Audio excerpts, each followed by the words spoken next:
Hello students, SV academy Rawla के online platform पर आप सभी का बहुत बहुत स्वागत है।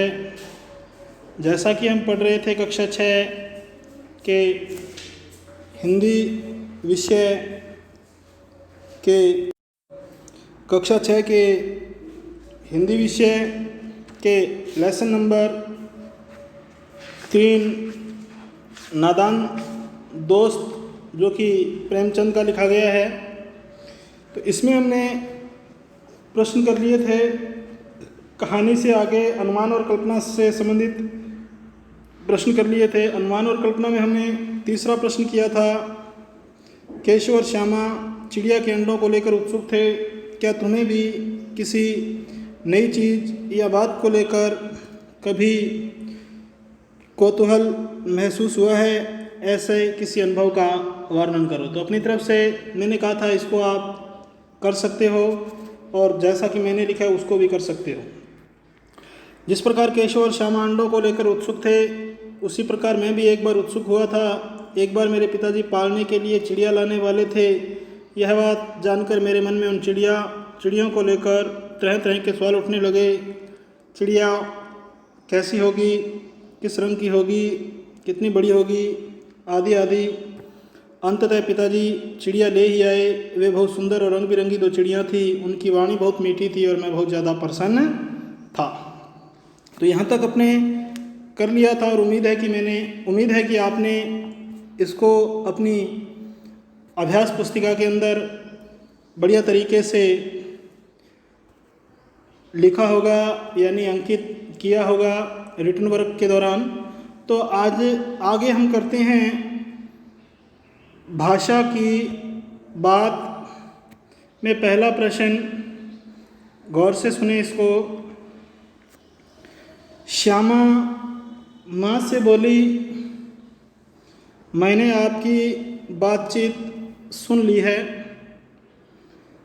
तो ऊपर दिए गए उदाहरण में मैंने का प्रयोग माँ के लिए और आपकी का प्रयोग बच्चों के लिए हो रहा है। जब सर्वनाम का प्रयोग कहने वाले, सुनने वाले या किसी तीसरे के लिए हो तो उसे पुरुषवाचक सर्वनाम कहते हैं। वैसे ग्रामर के दौरान भी आपको ये करवा दिया जाएगा, परंतु पाठों के बीच में जो आए हैं उनको भी करना आवश्यक है। तो इसलिए फिर दोबारा देखें इसको।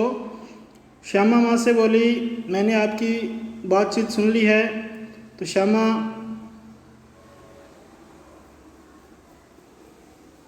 माँ से बोली, मैंने आपकी बातचीत सुन ली है। तो यहाँ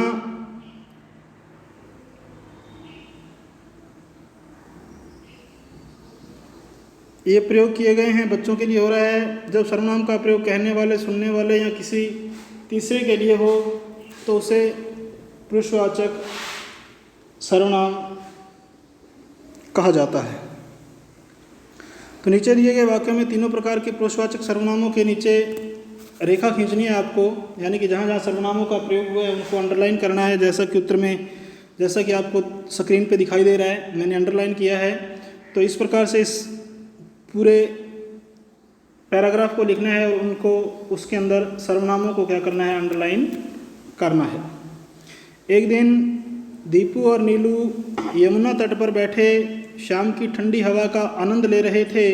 तभी उन्होंने देखा कि एक लंबा आदमी लड़खड़ाता हुआ उनकी ओर चला आ रहा है। पास आकर उसने बड़े दयनीय स्वर में कहा, मैं भूख से मरा जा रहा हूँ, क्या आप मुझे कुछ खाने को दे सकते हैं? तो ये पूरे का पूरा पैराग्राफ है। इसके अंदर आपको पुरुषवाचक सर्वनामों को अंडरलाइन करना है, जैसे मैंने, उसने, उसे, मुझे, उनकी, है ना। तो इनको अंडरलाइन करना है। तो एक दिन दीपू और नीलू यमुना तट पर बैठे शाम की ठंडी हवा का आनंद ले रहे थे। तभी उन्होंने, तो उन्होंने को अंडरलाइन करना है क्योंकि ये सर्वनाम है पुरुषवाचक। उन्होंने देखा कि एक लंबा आदमी लड़खड़ाता हुआ उनकी, तो ये भी पुरुषवाचक सर्वनाम है, इसको भी अंडरलाइन करना है। उनकी ओर चला आ रहा है। पास आकर उसने बड़े दयनीय स्वर में कहा, उसने को अंडरलाइन करना है, बड़े दयनीय स्वर में कहा, मैं भूख से मरा जा रहा हूँ, क्या आप मुझे कुछ खाने को दे सकते हैं? क्या आप मुझे कुछ खाने को दे सकते हैं? तो मुझे भी पुरुषवाचक सर्वनाम है, इसको भी आप क्या करोगे? अंडरलाइन करोगे। तो पुरुषवाचक सर्वनाम की परिभाषा क्या बताई है? जब सर्वनाम का प्रयोग कहने वाले, सुनने वाले या किसी तीसरे के लिए हो तो उसे क्या कहते हैं? पुरुषवाचक सर्वनाम कहते हैं। तो यहाँ नीचे जो पैराग्राफ दिया गया है उसमें सर्वनामों का, पुरुषवाचक सर्वनाम का प्रयोग किया गया है। तो पुरुषवाचक सर्वनाम के जो शब्द इसमें प्रयुक्त हुए हैं, प्रयोग में लाए गए हैं, तो उनको आप क्या करोगे? अंडरलाइन करोगे, रेखांकित करोगे, जैसा कि स्क्रीन पे दिखाई दे रहा है। उन्होंने, उनकी, उसने, मुझे, इन शब्दों को अंडरलाइन किया गया है। तो ये तो था आपका भाषा की बात में पहला प्रश्न। आगे है प्रश्न नंबर 2। इसमें है तगड़े बच्चे, फिर आड़ा स्लैश लगाया हुआ है, मसालेदार सब्जी, फिर आड़ा स्लैश लगा के बड़ा अंडा। तगड़े बच्चे, मसालेदार सब्जी, बड़ा अंडा। तो इसमें तगड़े, मसालेदार और बड़ा, इन शब्दों को क्या किया है उसने? अंडरलाइन किया है। क्या किया उसने भी? इन शब्दों को अंडरलाइन किया है। तो यहाँ रेखांकित शब्द विशेषता यानी गुण बता रहे हैं। विशेषता यानी गुण बता रहे हैं। ये किसी के बच्चों की विशेषता बता रही है, वो कैसे हैं भी? तगड़े हैं, हष्ट-पुष्ट हैं। सब्जी की विशेषता बताया जा रही है, वो कैसी है भी? मसालेदार है। और अंडों की भी विशेषता बताई जा रही है, वो कैसे हैं भी? बड़े हैं। तो यहाँ रेखांकित शब्द विशेषता यानी कि गुण बता रहे हैं, इसलिए इन्हें गुणवाचक विशेषण कहते हैं। वे शब्द जो किसी की विशेषता या गुणों को बताते हैं उन्हें क्या कहते हैं? गुणवाचक विशेषण कहते हैं। तो तुम्हें भी क्या करना है? 4 गुणवाचक विशेषण लिखने हैं और उनसे क्या करने हैं? वाक्य बनाने हैं। तो दोबारा फिर देखें, तगड़े बच्चे, मसालेदार सब्जी, बड़ा अंडा। तो इसमें बच्चों की विशेषता बताइए कैसे हैं? वो तगड़े हैं। सब्जी की विशेषता भी वो बता रहा है, कैसी है? मसालेदार है। और अंडे की विशेषता बता रहा है कि वो कैसा है? बड़ा है। तो यहाँ रेखांकित शब्द विशेषता यानी गुण बता रहे हैं, इसलिए इन्हें गुणवाचक विशेषण कहते हैं। इन्हें क्या कहते हैं? गुणवाचक। वे शब्द जो किसी के गुण या विशेषताओं को प्रकट करते हैं उन्हें क्या कहेंगे? गुणवाचक विशेषण कहेंगे। तो तुम्हें भी क्या करना है? 4 गुणवाचक विशेषण लिखने हैं और उनसे क्या करने हैं? वाक्यों का निर्माण करना है, अर्थात वाक्य बनाने हैं। तो गुणवाचक विशेषण यहाँ लिखे गए हैं 4। कौन कौन से? मूर्ख, छोटा, मोटा और मीठी। तो ये 4 गुणवाचक विशेषण लिख दिए उसने भी। कौन कौन से? मूर्ख, छोटा, मोटा और मीठे। तो इन 4 गुणवाचक जो शब्द दिए गए हैं, इन शब्दों से करना क्या है? इनसे करना यही है कि आपको इन शब्दों का प्रयोग करना है और प्रयोग भी ऐसा करना कि उससे स्पष्ट हो जाए कि ये इसमें कौन सा विशेषण है? गुणवाचक विशेषण का प्रयोग किया गया है। तो वाक्य में प्रयोग करोगे, जैसे मूर्ख लड़का बिना वजह घूम रहा है। मूर्ख लड़का बिना वजह घूम रहा है। तो यहाँ लड़के की विशेषता बता दी गई है, उसके गुण बता दिए गए हैं कि वो कैसा है भाई? मूर्ख है। तो बन गया पहला सेंटेंस, पहला वाक्य, मूर्ख लड़का बिना वजह घूम रहा है। तो लास्ट में पूर्ण विराम लगा देना है ना। तो मूर्ख लड़का बिना वजह घूम रहा है। तो यहाँ लड़के की विशेषता बताई जा रही है कि वो लड़का कैसा है भी? मूर्ख है। तो मूर्ख लड़का बिना वजह घूम रहा है।